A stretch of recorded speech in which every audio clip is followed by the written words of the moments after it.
More on these negotiations and how close the two sides are to working out the remaining obstacles. We're joined by Carlos Alzugaray. He's a Cuba former ambassador to Brussels. Ambassador, thanks for being on our program.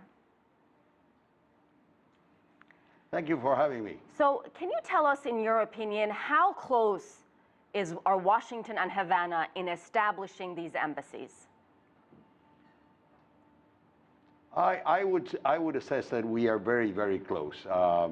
I think from the Cuban side, the two most important issues have been dealt with, which is the taking Cuba out of the list of states that sponsor terrorism and finding a bank to handle Cuban business in Washington and New York.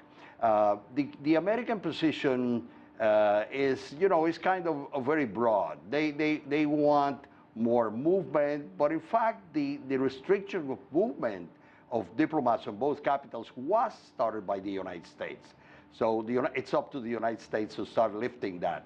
So I don't think these are really very important points, except there's a rule. The Vienna Convention on Diplomatic Relations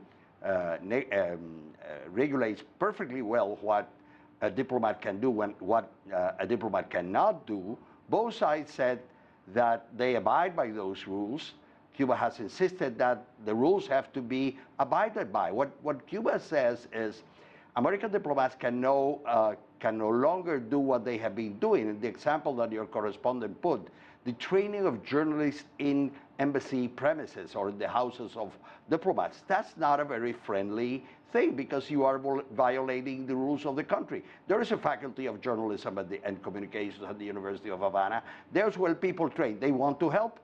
Bring professors, finance professors of journalism to come to the University of Havana, or offer scholarships for Cubans to study journalism in the United States. As a matter of fact, for example, one of the professors of digital journalism at the University of Havana is right now enjoying an Eman Fellowship at Harvard University.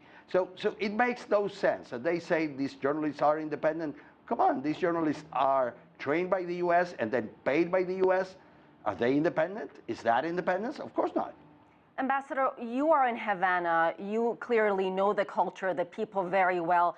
What is the mood when you talk to the people on the streets? What are their hopes? What are their aspirations as this relationship improves between Washington and Cuba?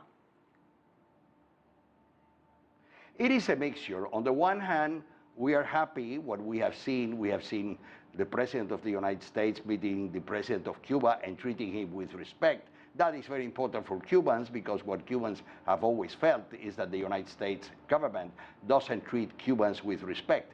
It is not to say that Americans don't treat Cubans with respect. As a matter of fact, the city is full of Americans now, and they are enjoying the contact with the Cuban people, and that's normal.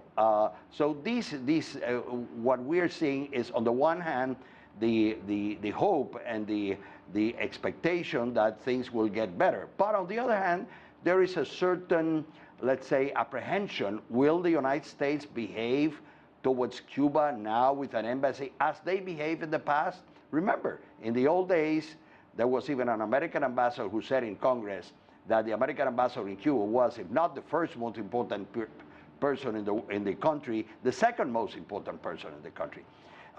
We don't want a repeat of that. Now, it is important to bear in mind that the normalization of relations process is like constructing a tall building. And it's tall because between Cuba and the United States, there are many things, there are many issues where we have common interests.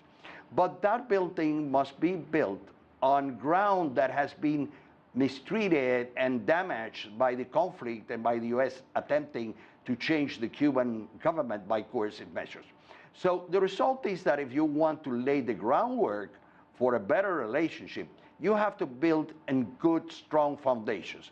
And this is what Cuba is looking for, and I believe also the United States. They want to create a good foundation so that the building doesn't have problems after they start building that relationship higher and higher. I think that's the point where we are.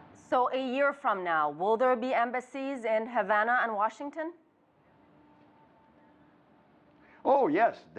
There's definitely going to be embassies in Havana and Washington. Maybe, I think, as soon as maybe 2 weeks or 3 weeks, and not later than 1 month or 2 months. I am sure of that, because that's the will of the both presidents. Remember, my interpretation of the continuation of the talks for tomorrow is that they want to finish the deal. Because if they were very far away from getting to the end of the negotiations, they could always say, okay, one day, let's go back home and let's meet next month. Probably what is happening is that they want to finish the deal before May 29th, which is the moment when Cuba will be effectively out of the terrorism list.